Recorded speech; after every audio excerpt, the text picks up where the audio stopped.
Ruh baki yaldaji vitun karase al cana sul ah sul khobrahul unam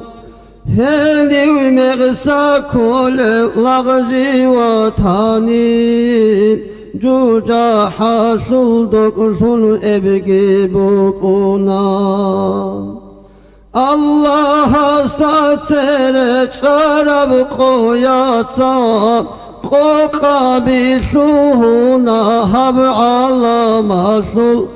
Amal bikul sifat hisize habul Habasan rakuna terab taypa Tuhunutli bilasul agar siyasul Çotak ballahu levçi ukunaro Rotlu lelsi malgi ebel emengi Elgi çotaz da sanıt olahi koyar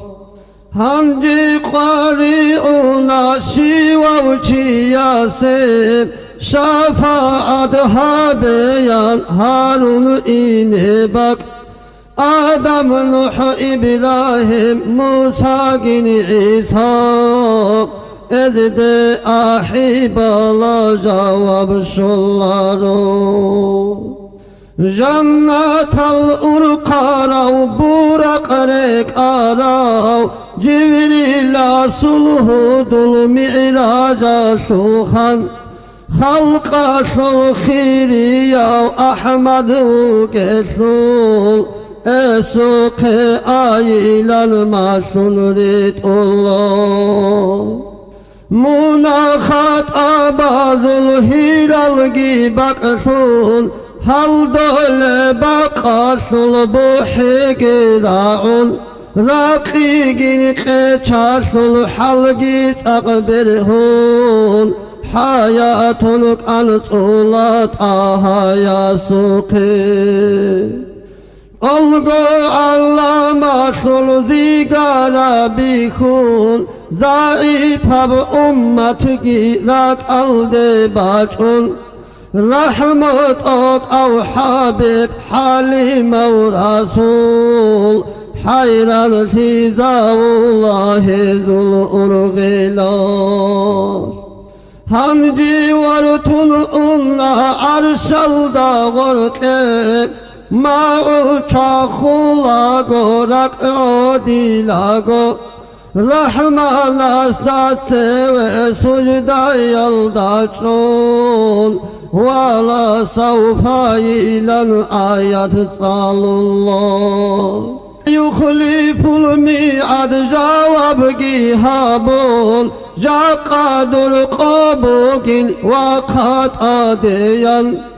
Olga ummataşı şafaataşı Şafi çantola alhamdülillah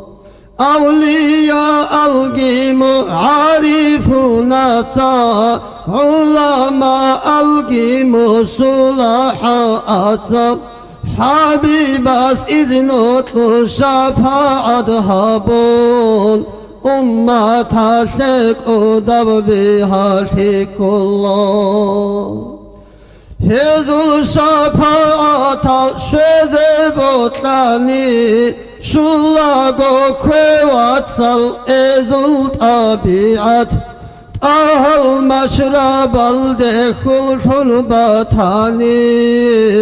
Toge esul sunnat karhabi çogo